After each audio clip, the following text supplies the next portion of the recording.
webinar today. My name is Summer and I'm going to be presenting this webinar.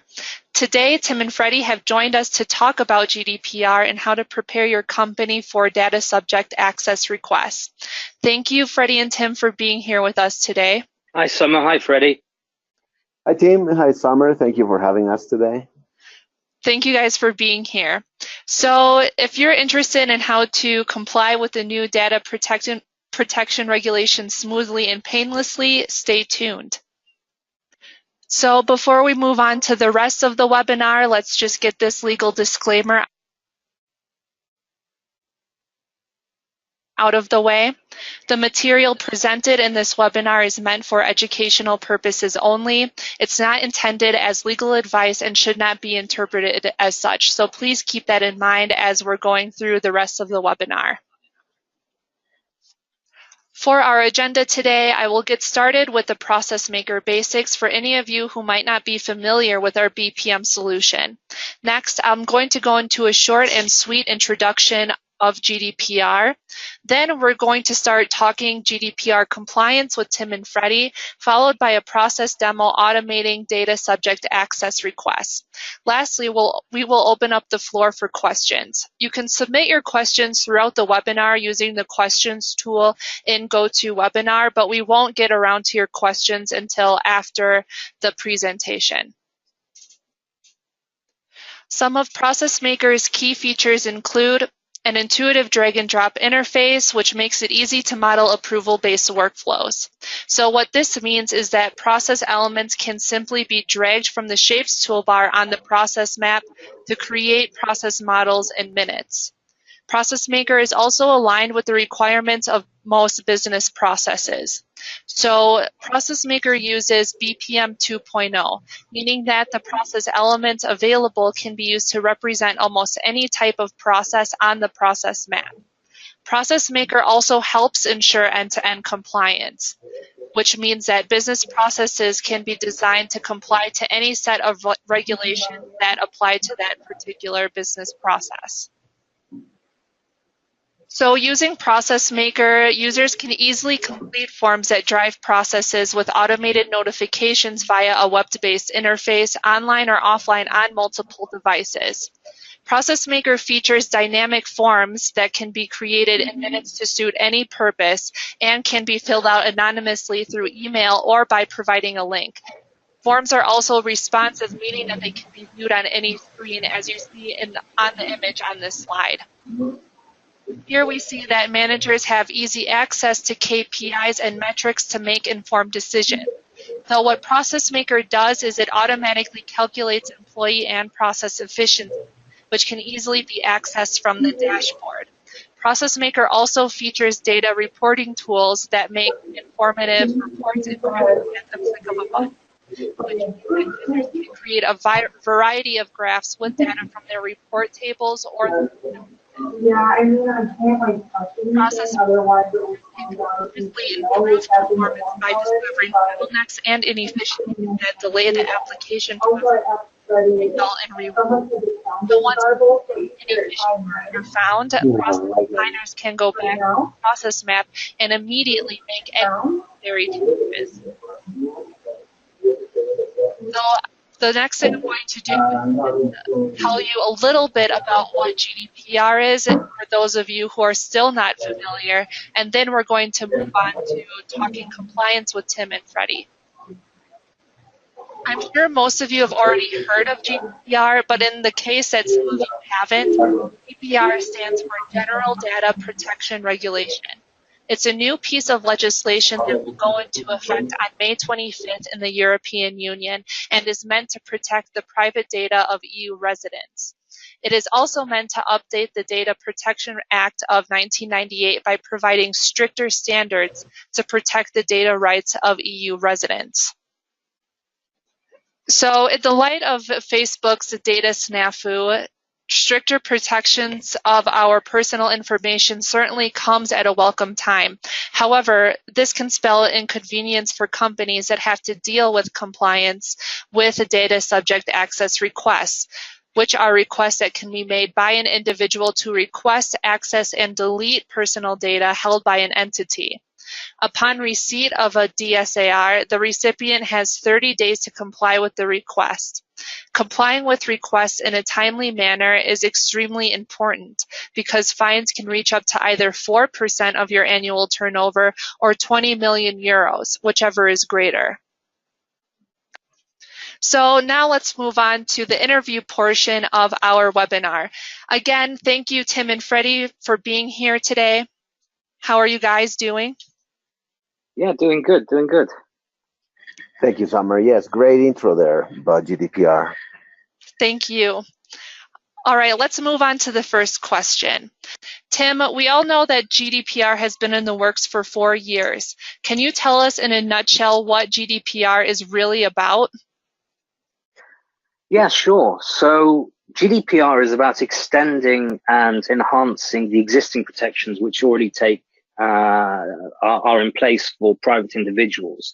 Tighter controls, more punitive damages, etc. I think the best way of actually looking at GDPR, though, is as a wake-up call. If you take, for instance, the sort of headline scaremongering description of GDPR, which has been coming up in the media a lot of late, 4% of global turnover or over 20 million euros if you don't comply.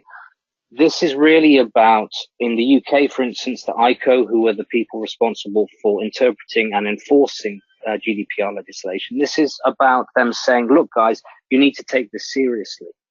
I mean, as you mentioned in the question, this has been 4 years in the making, if not more. And I think that if you read ICO's website and the excellent publications that they put out there, what they seem to be saying is, look, don't worry. If you already are an organization who complies with GDPR, then you're not going to have to make that many changes. There are going to be inconveniences, but ultimately, if you are already respecting data privacy, then GDPR is going to be not so much of a challenge for you. So this is to catch out those people who only pay lip service to it and don't actually treat data privacy seriously at all. So at its core, this is really about protecting the rights and liberties of individuals on a global scale and making sure that organizations really take notice of this. And it's the start of a journey, and we don't actually our interpretation is that, certainly, again, from ICO's point of view, where people can show that they're on a journey to get better at this, that's exactly what ICO are asking people to do, to at least start the process and demonstrate that they're treating this seriously. Those who don't are the people that the ICO and other bodies around the world will go after and punish. Great. So for those of you listening, if you've already been compliant with the previous data protection legislation in place, don't worry. So Tim, like you've mentioned, there is already data protection laws in place. So what has changed between GDPR and the previous legislation? Okay, so the territorial scope of the legislation has increased significantly, and that's probably one of the most important things for process maker customers. The penalties have increased. In the UK, for instance, I think the largest penalty ever awarded for a very, very serious data breach is about £400,000, and that was extremely serious. And now the increase is far greater than that in terms of the maximum penalties. The consent that you have to get, all of those regulations have been tightened up and enhanced. You now can't do those basic standard one-liner tick box emails to get consent. The rights of the individual have been significantly increased. So you've now got a legal obligation to notify people if there's a data breach. You've got as an individual, you've got a right to access your information, and within a greatly reduced period of time. You've got a right to be forgotten or to have your data erased from a storage system. The ability to have your data ported. I think one that's also very interesting is that now there's a legal obligation for privacy by design. And so every single process relating to processing of personal data needs to be inherently thought of as, how do we protect the privacy of the individual first? And then last but not least, and my favorite, because it's a recent appointment for us, for any organizations with more than 250 team members or members of staff, we have to appoint a data protection officer, which is, in our case, you, Freddie.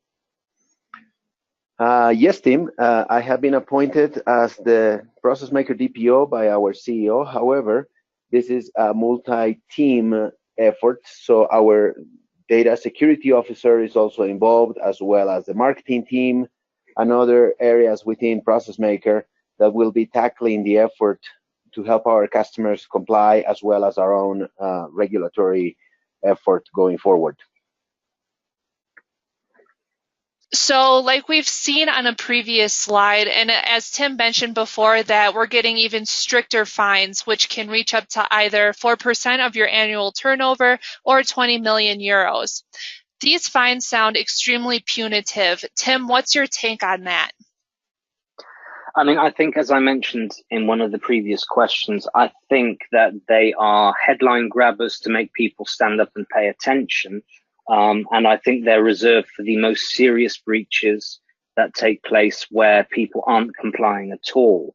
The reality is that in terms of who's going to get punished and who isn't going to get punished, it all comes down to how far along the journey you are, that you can show that you are actually participating in GDPR and you're looking after things for your customers.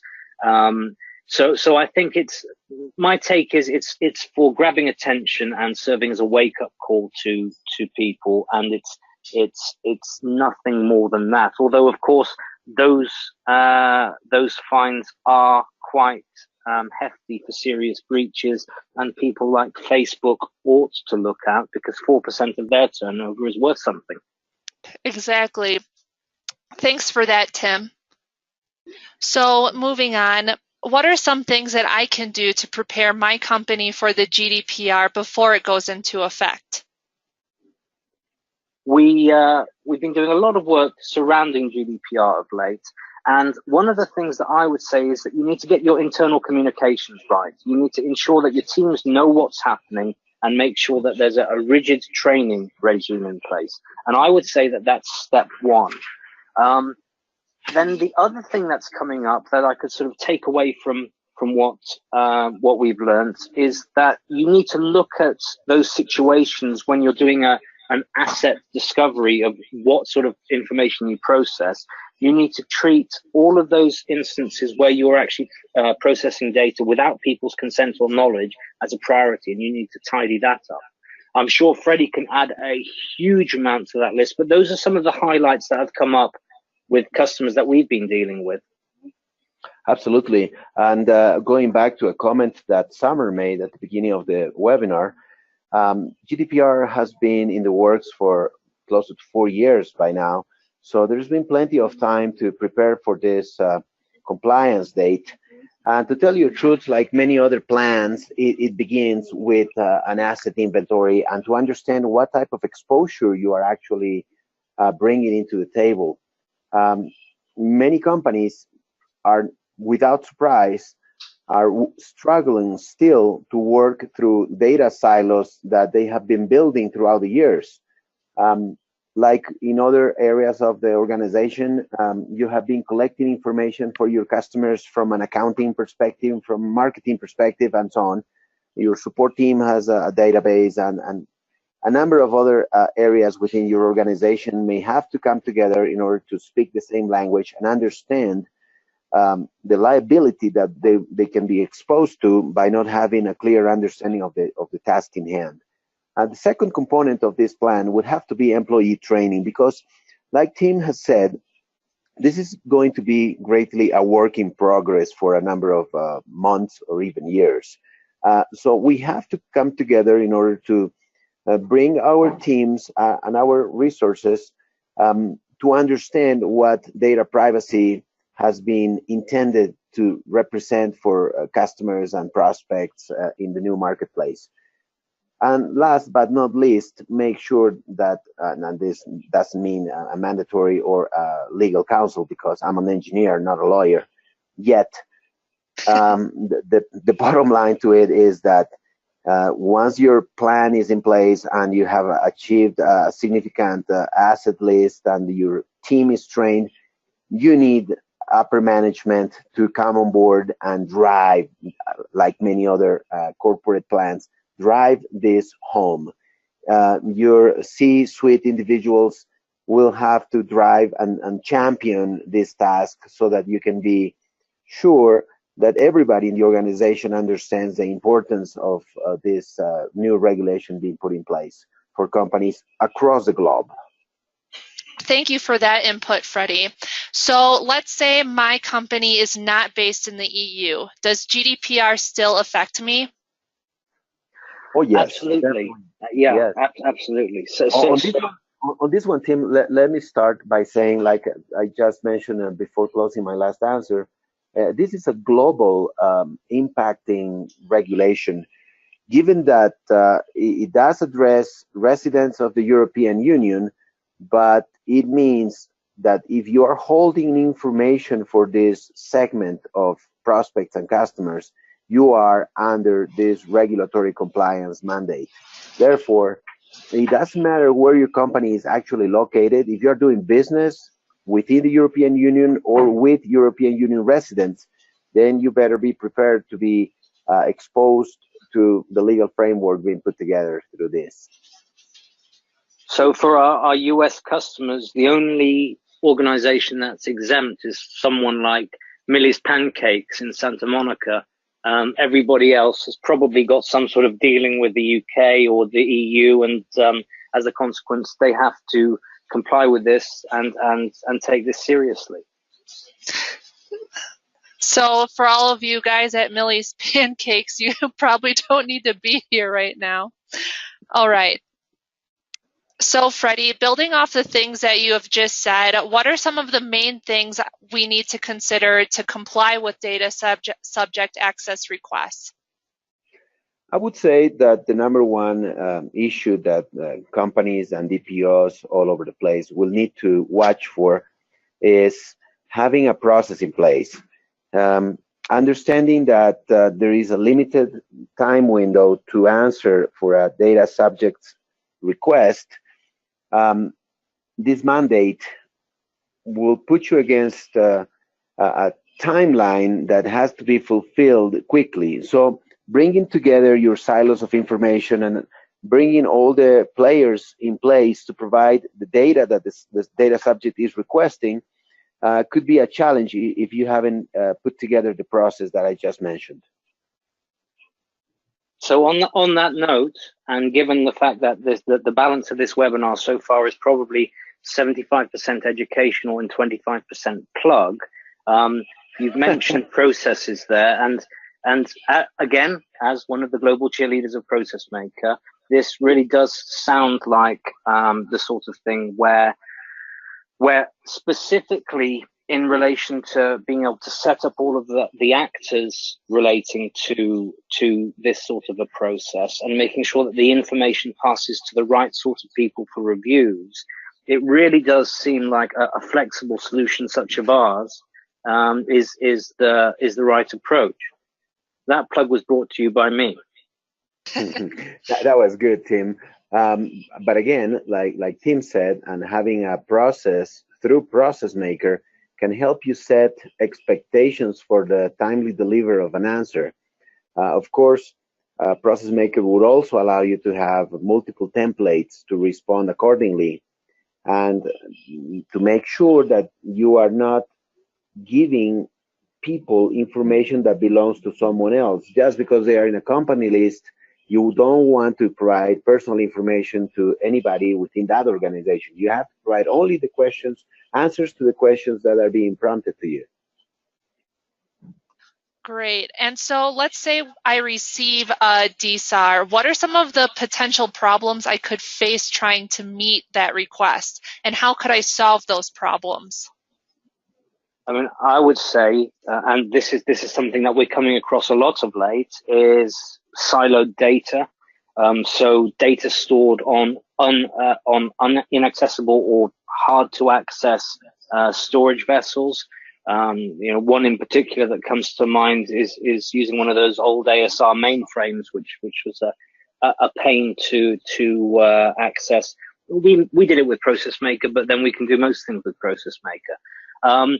What I would also say is that in terms of the proper response and making sure, as Freddie mentioned, that supplying the correct data and measuring the correct data, determining how those responses are going to be canned back to data subjects is going to be extremely problematic, because it's going to vary based upon the sort of data that is being requested. That also then goes into things like, is this sensitive data or is this general data? And if it is siloed information on really difficult to reach systems, or if it's just really difficult to gather all the data together within the 30-day time frame, that's going to pose a huge challenge. So it's about being able to set the expectations while staying within the GDPR, stipulated regulation, which is that you have to do it within 30 days. Calendar days, I may say. So that means that you only have 20 working days, actually. The other issue that I would like to highlight is training, because this will become an ongoing effort, and GDPR is here to stay. It will become a part of a culture within organizations all over the world. I would say that having an employee onboarding that includes GDPR training and data privacy content will become a part of human resources teams lingo. So by not having a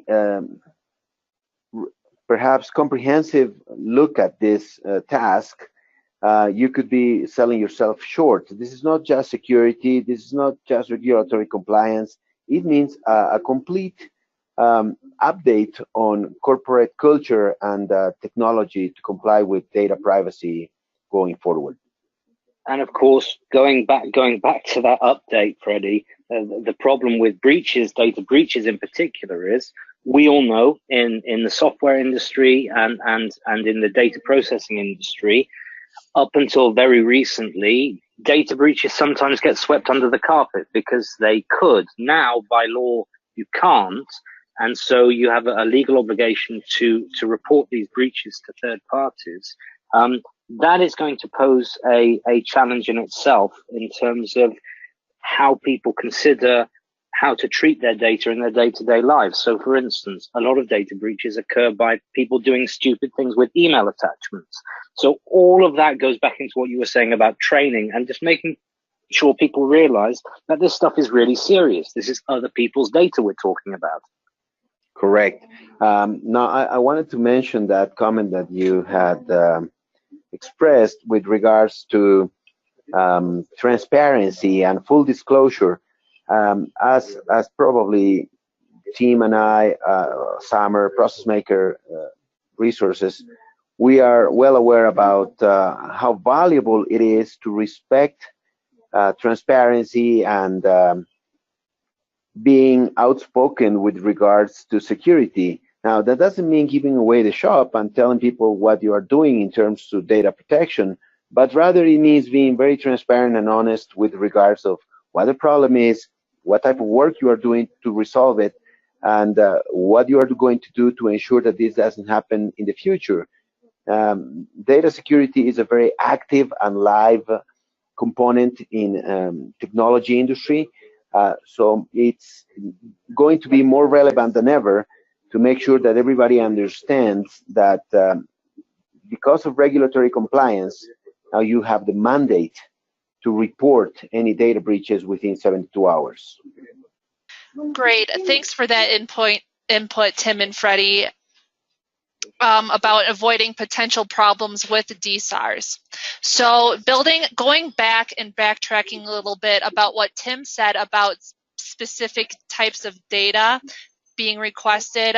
Let's say we've got a B2B request for a data subject access request. Tim, how do DSARs apply to B2B relationships? So for any organization or business, obviously the general regulations in relation to their customers, so the individual private rights, are the same as everything that's gone before. But in terms of the actual B2B transaction, I suppose it all comes down to two things: whether you're the data controller or the data processor. And there are very, very specific compliance requirements for the controller if you are working with a processor to make sure that your contract is going to respect GDPR throughout the entire relationship. So that puts a burden back on the controller, where a controller can't just say, you know what, they're the processor, it's their problem, so I don't have any liability. In fact, quite the reverse is true. There's now a legal obligation for the controller to make sure that their processors are doing their job correctly. Now, that can get even more complicated if a processor has so much of an input as to how the data is being processed that they can inherit some of the qualities of the controller itself.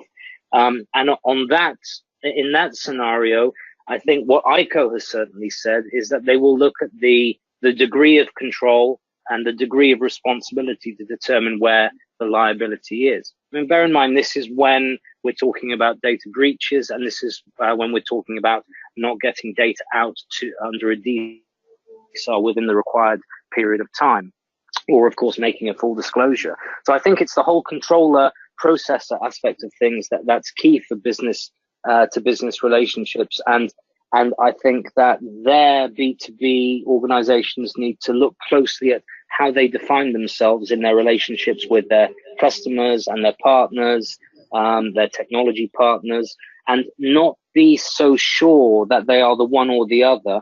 Look at what the ICO says about it. Look at what the legislation itself says about it, and define yourself accordingly, and make sure that you behave accordingly.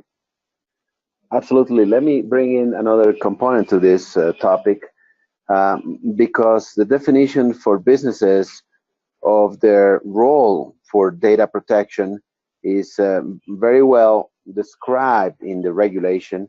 So understanding what your role is, whether you are a controller or a processor, will define the rules that you have to follow and abide by, and making sure that your data processor is also aware of that, or the controller for that matter.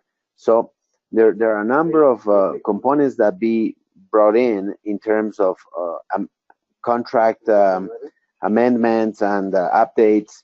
I'm pretty sure that everybody has been exposed to a number of cookie policy updates and privacy policy updates in the last couple of weeks. And this only comes to show that even the smallest of users and companies and organizations are being exposed to these changes in regulation. So I think we've already gone over some of the things we need to do to meet data subject access requests, but let's go into a little bit more specific information on how to prepare our data. So if I were a company and I receive a data subject access request, what can I do to prepare personal data so it's easy to retrieve or delete when I receive a request? Let me take that one, because once you have put together a process that can be automated using a BPM platform that can help you do this, actually you can trust that there is a lot of automation taking place in order for people to be able to review and access their personal information stored within a company database.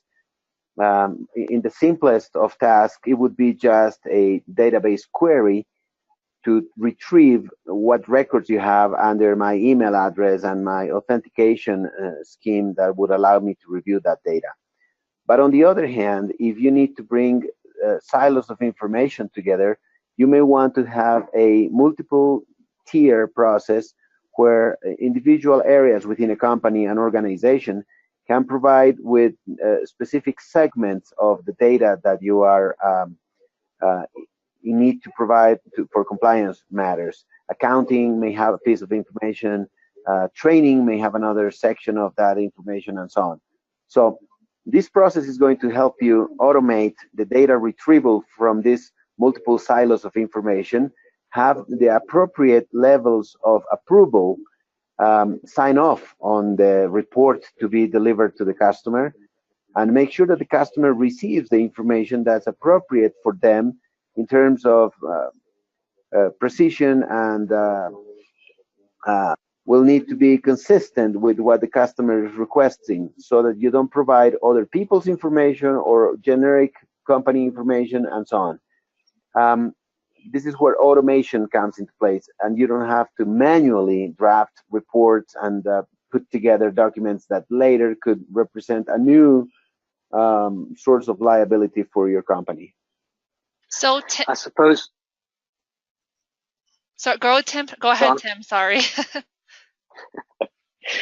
Oh, I suppose that in terms of the different way in which GDPR treats data, so sensitive data, like for some of our pharmaceutical customers, the sensitive data, like genetic information that's being stored and things like that, would there therefore be a benefit in that process, Freddie, of tagging that information? I mean, we have a lot of layering possibilities within Process Maker to add extra metadata to the information as it's being flowed through. So in preparing that data, is there any benefit to categorizing it in terms of what kind of data it is, whether it's sensitive data, whether it's not sensitive data? I mean, I suppose that has some relevance in terms of breach, because if it's sensitive data, then you've got an absolute necessity to get that notification out to in the UK to the ICO. So is there any benefit?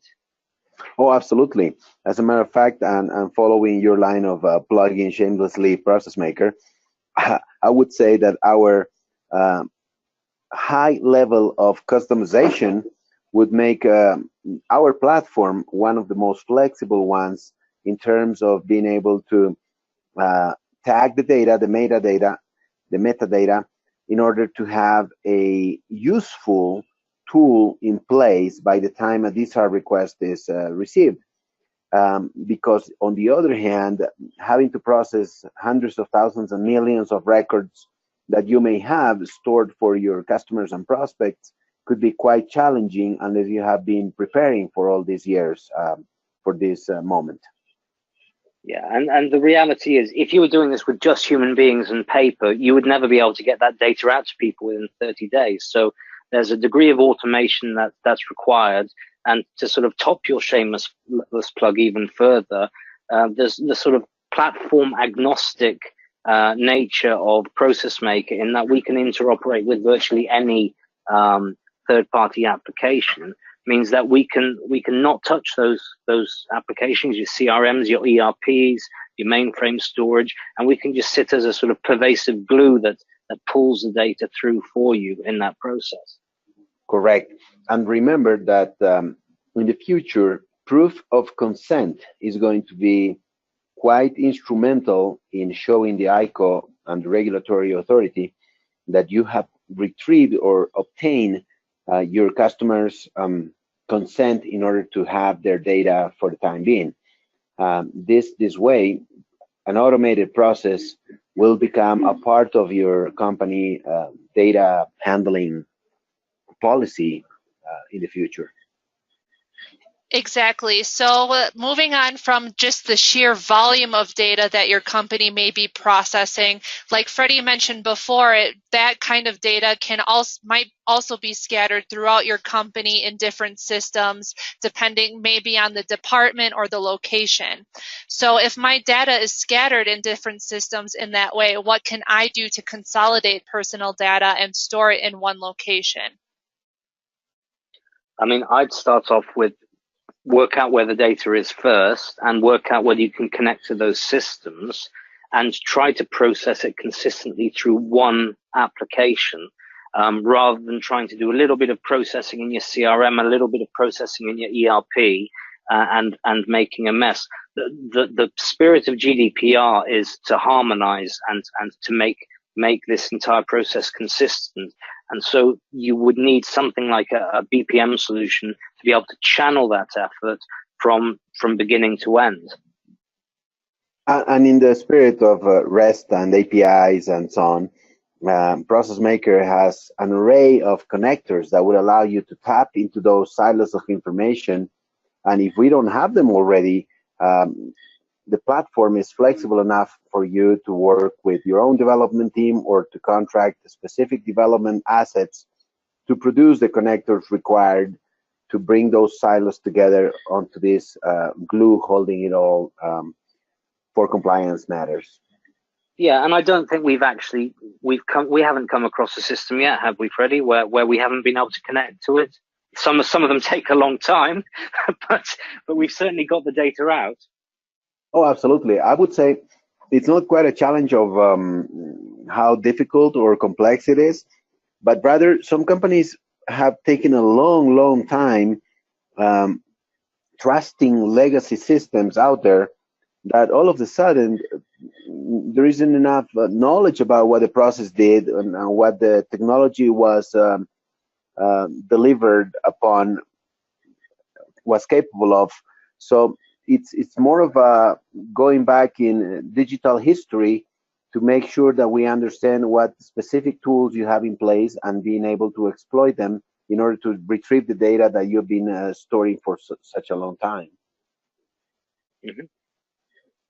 Great. And moving on from preparing our data, and I think we've covered this a little bit by talking a little bit about Process Maker, but how specifically could we use a BPM platform to automate a DSAR process?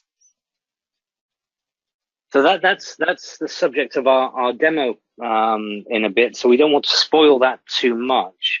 But I mean, in Process Maker, we've got the concept of timer events, for instance. So from that point of view, you can set clocks ticking so that automatically Process Maker engine is working out how long you've got before your 30 calendar days run out.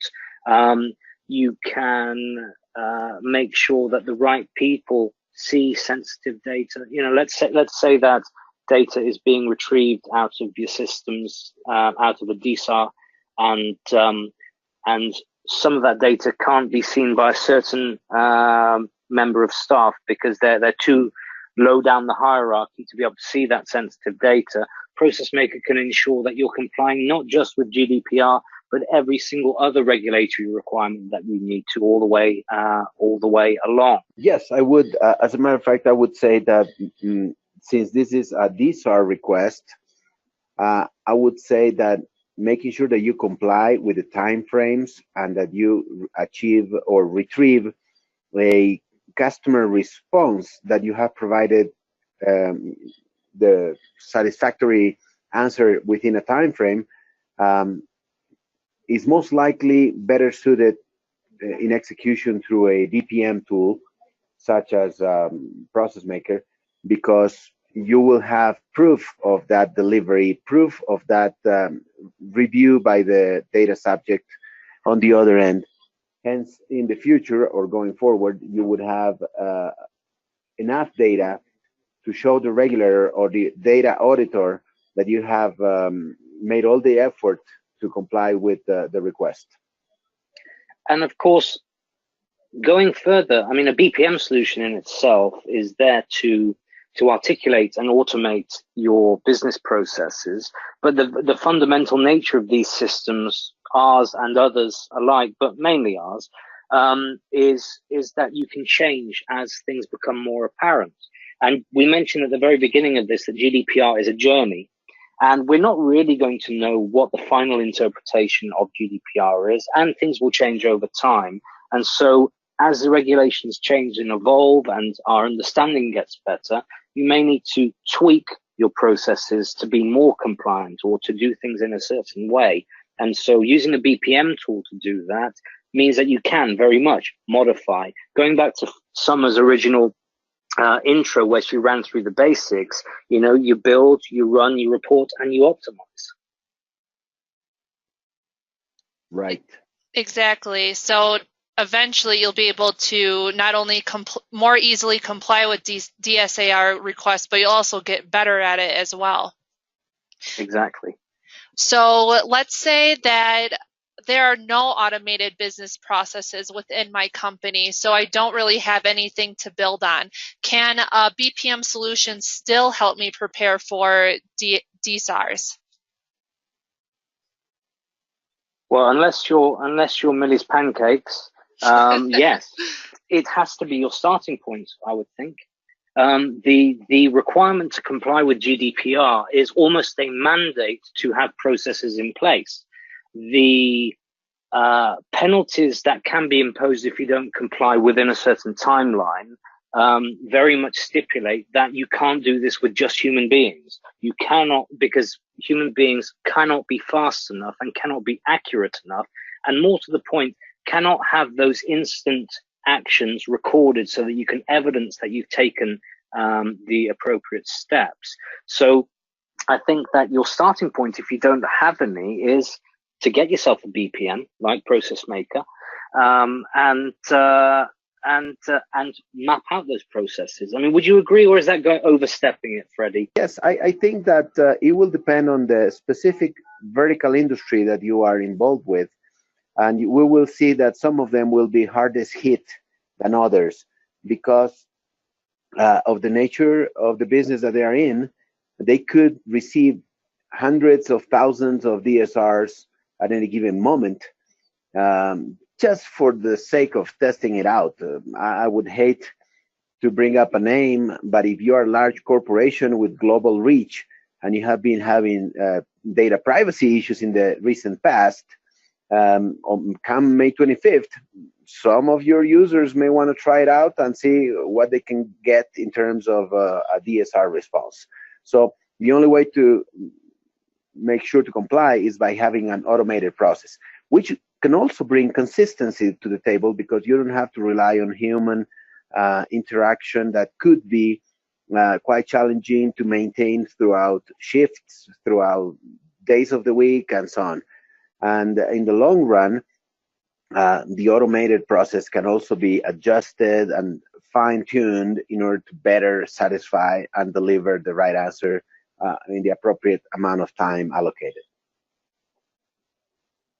Great. And just two things I would like to add to that is, like Tim said, we do have a process demo coming up about how to put some of the things that Tim and Freddie have been saying into more practical use in a BPM platform. But I'd also like to remind you guys out there that it's only one example of how you can use a BPM platform to automate your DSAR processes. You can take a look at that and then think about how your own tools that you use and your own problems can be incorporated into a business process to help you comply with the DSARs that you may receive. The second thing I would also like to tell you is that we actually have a blog post on our blog about this very topic at processmaker.com/blog. So you can find that, should be on the front page. So if you're interested in reading a little bit more about how to use BPM platforms to automate your DSAR processes, you can also feel free to check that out. So before we move on to the process demo, I would like to talk a little bit more specifically about Process Maker and GDPR. So Process Maker, as we've pointed out before, it can be a useful tool in helping you automate your DSAR requests. But what is Process Maker's specific role when it comes to GDPR, and what are its limitations in terms of responsibility? I would say that this is a profound legal question, but going back to the definition of processor and controller, I would also mention that Process Maker has qualities that fit our company for both roles. On one side, we use cloud services provided by third parties. Therefore, we are a controller of the information that we capture for prospects and marketing purposes. We ask our vendors to be in full compliance for the regulatory mandate that's coming ahead. And on the other hand, we are working with our customers to attend their compliance requests because they have the role of controllers. Therefore, they are making sure that our data processing role is met with all the standards and features that the legislation will be requiring us to do. So again, Process Maker has a bit of both worlds in terms of being a controller as well as a data processor. What do you think about that, Tim? Yeah, I mean, I suppose that changes based upon our relationship with the customer, because if they are hosting on premise, and we're one of the few BPMs in the market that still allow true on premise, I would say that if they're on premise, they are maintaining their own data source. We actually are neither. In terms of their data, and the only data that we're processing then is the data relating to our customer, which arguably comes under our contractual obligation only. So we keep as much data as is required to run that contract. So it depends. It depends surely on where it's hosted and what the exact nature of the relationship is with the customer. So on-premise is going to be very, very different to a customer who is sitting on our cloud services. And again, you know, some of our customers white label our solution, in which case it gets a little bit muddy there too. So speaking of Process Maker customers, how have our customers been dealing with GDPR so far? So some of them have been like rabbits caught in headlights and moving very, very slowly. You know, no, I'm joking. All of our customers actually take this very seriously. Some are more complex than others. Every customer is different in terms of the challenges that they face. But I would say that every single bit of customer interaction that we've had over the last 6 to 18 months has touched upon GDPR to some extent. And for some of them, we're actually assisting them in building out their compliance processes. And for others, we're merely providing a platform, or we're providing special ways of hooking up with weird and exotic applications that nobody's ever heard of. But each customer seems to be different, but they are all conscious of this. Oh yes, most definitely. And I must say that we have several customers who are tackling this effort in a more customized and perhaps impactful process, so that we are working closely with them to help them comply and ourselves be in compliance of what's needed from us. Some other customers are already testing out specific processes for DSAR response. Therefore, I would say, along the lines of what Tim you just said, no two customers are alike, but then again, all of them seem to be aware of what's going on. And we are getting up to speed with them in terms of the information that we are providing through content on our blogs, as well as this webinar, and custom answers to specific questions when they come around. Okay, thank you guys so much for being here today again. No problem. Thank you, Summer. Yeah. Let's see those customer questions. Let's see what people have to ask us. Yeah, we'll get around to those after the demo. Process demo, exactly. So Perfect, awesome. Yeah, but let's go ahead and see Process Maker in action by looking at the process demo that we've prepared for you today. The demo process I'm about to show you was built using Process Maker IO, our BPMN 2.0 process engine API. Process Maker IO is a highly scalable, highly resilient workflow engine that is offered as a cloud microservice. In this demo, we will demonstrate how Process Maker IO can be used to automate a data subject access request. We will use a form built outside of Process Maker IO and a Slack channel to simulate a communication channel between Slack and a third-party data classification tool. The process I'm about to show you can be initiated by a customer via a request form through a BPMN process scheme created in a third-party BPM editor. If we take a look at the main process map, we can see that the case is initiated at the blue start event by the requester, as represented by the requester lane.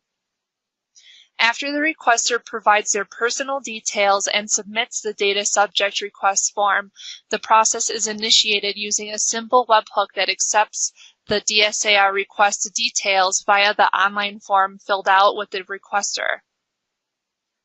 After the requester provides their personal details and submits the data subject request form, the process is initiated using a simple webhook that accepts the DSAR request details via the online form filled out by the requester. The request form includes fields where the user can provide the information necessary to identify their personal data, such as name, phone number, and email. As the request moves throughout our process, the Slack channel will keep an audit log of the process status as the information changes and actions are taken to keep, modify, or delete the requester's data. When the user submits the data subject access request form, a new instance of the DSAR request workflow will begin to process the request.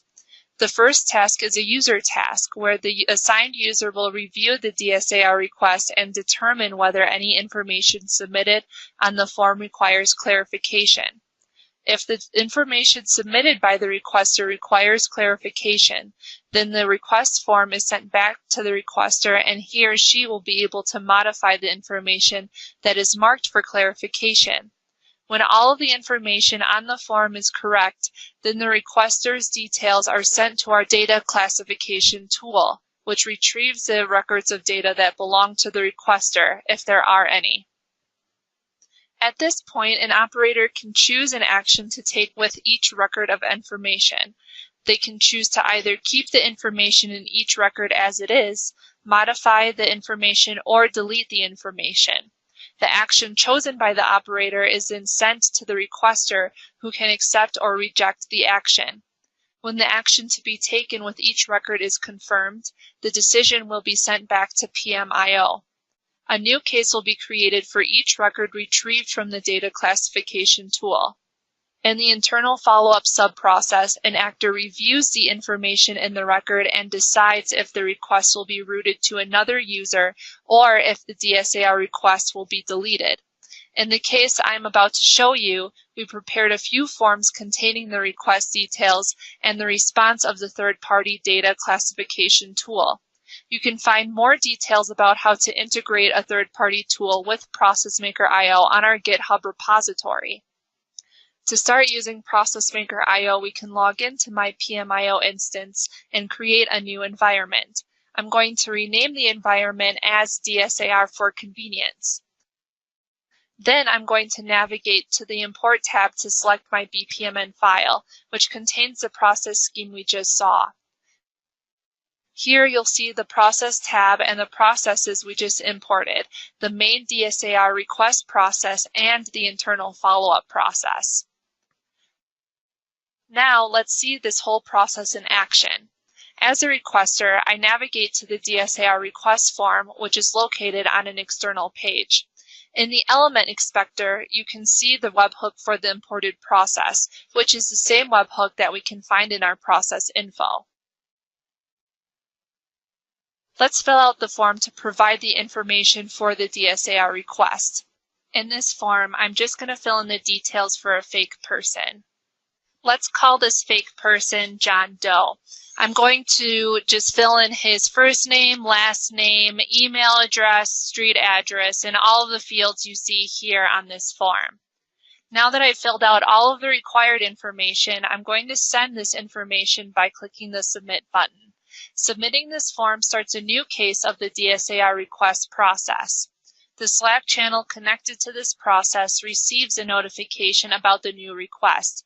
I can click the link sent in the notification to review the information sent in the request and select the fields that require additional clarification.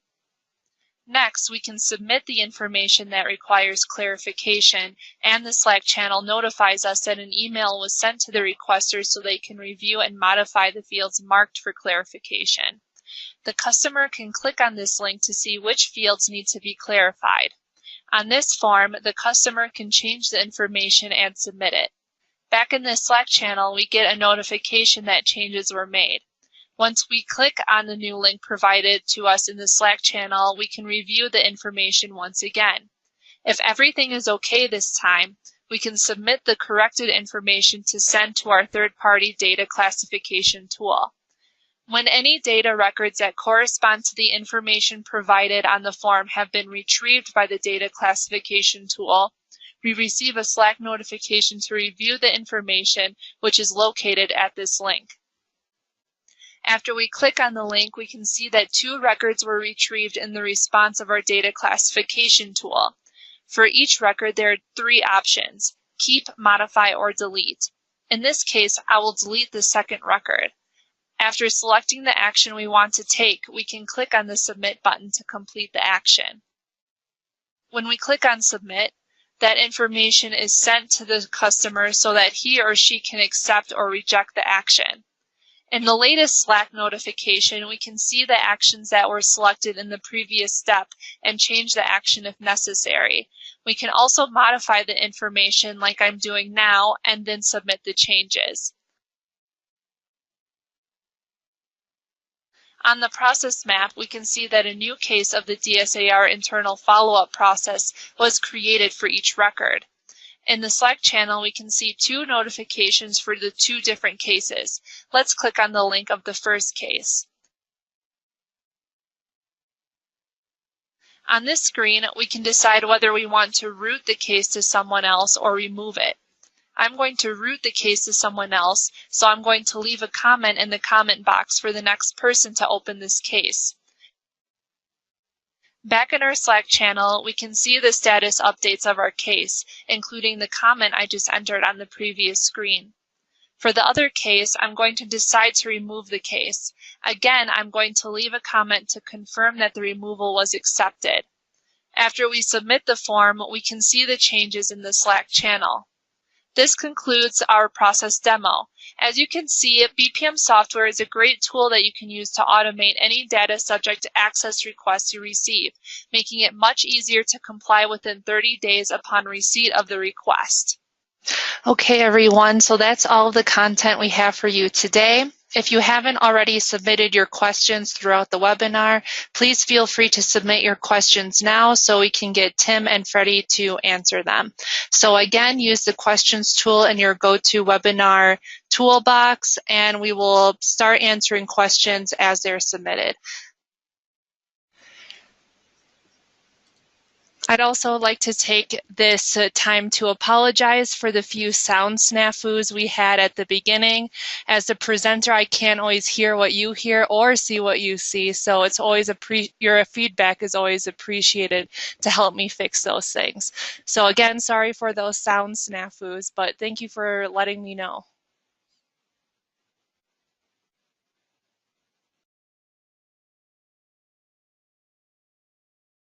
So it looks like we have our first question.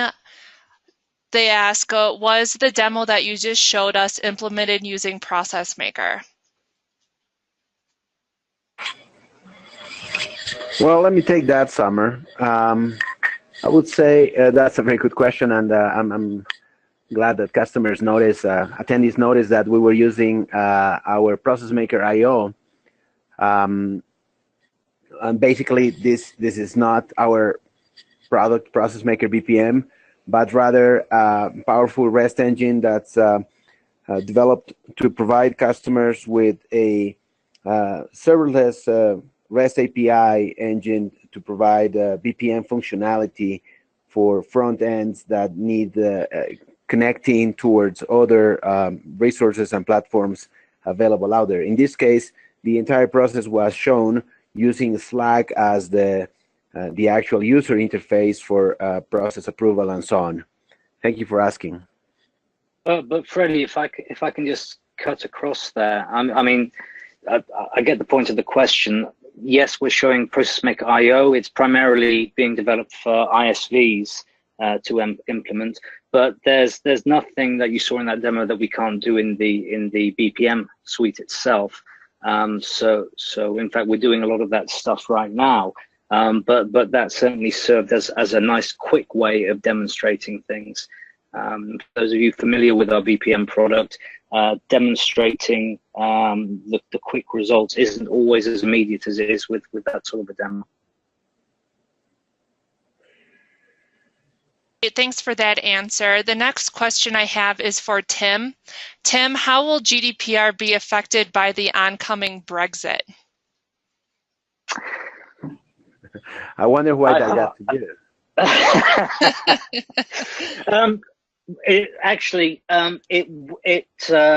It's in full force. I mean, we're adopting it in the UK on the 25th of May. The UK actually were pretty much instrumental in the architecture of GDPR in the first place, and a lot of the traits inside the legislation emanate from existing legislation that comes out of the UK. So if you want someone to blame, we're part to blame for this. Nothing's going to change. We are adopting the legislation in full. It's designed very much for individual member states, or when we become a non-member state, to adopt this and enforce it in their own territories. So GDPR will be fully in effect. And even if there was a sort of separation of legislation between the UK and the rest of the EU, the fact that we would still be processing data relating to EU customers means that we'd be having to be compliant anyway.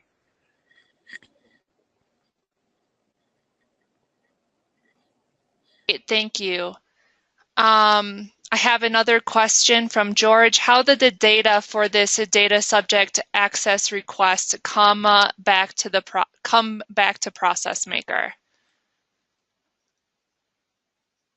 I'm not quite sure to understand the question. They're asking how did the data get sent from the form that was submitted to Process Maker? Oh, so I mean that's easy. It's via REST API. So the data goes from the form into Process Maker. The engine does its thing and then sends it back to either the third-party application that you've connected to. So in this case, Slack, or to another form. Yeah, exactly. That whole process was implemented using a lot of REST APIs to make connections to a third-party data classification tool as well as Slack. Okay, next question. How can I embed my data subject access request form that I create in Process Maker into my company website? So well, there are at least a couple of options.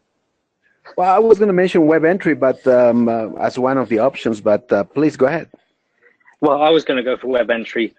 So we've recently released a new version of Process Maker 3.2.2, which contains our wholly overhauled and updated web entry component, which allows you to embed not just single forms, but multi-step forms within a website or a company intranet. And that's getting a lot of traction with our customers at the moment, as you know, most people don't want to have to log into a BPM in order to fill out a form. They want to fill their forms in where it's most convenient for them, be that email, company intranet, or a website.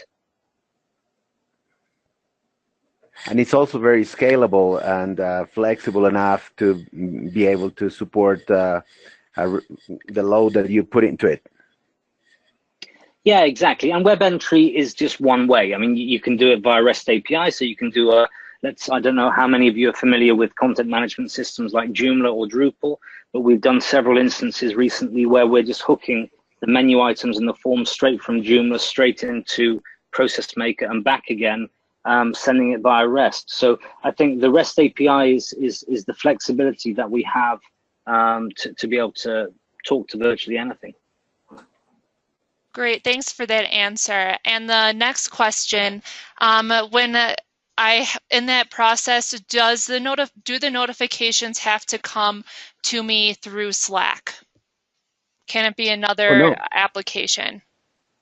No, we chose Slack because it's something that we use a lot within Process Maker, but you can most definitely have your favorite instant messaging platform be connected through REST with Process Maker IO.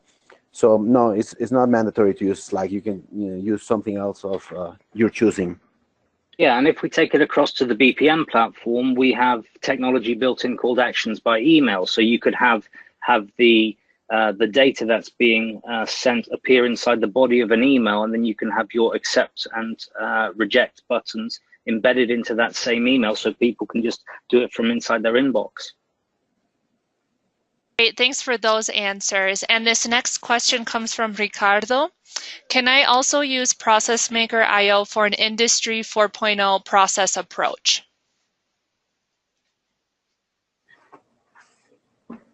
Well, as long as the devices and the industrial gear that you are working with is REST API capable, chances are the connectivity will need to be developed since there aren't that many off-the-shelf products available. However, the flexibility that a platform such as Process Maker can provide will help you get as close to your target as possible, if not surpass your expectations.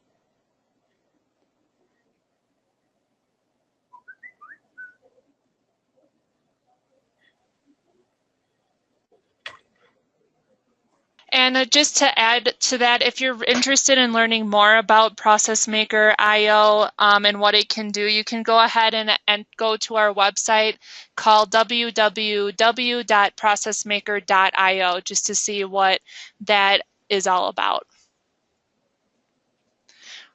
All right, so I think that wraps up our questions. Thank you, audience, for participating today. Your questions and your feedback are always appreciated. Thank you, Tim and Freddie, for being here today to help me present this webinar and answer our questions.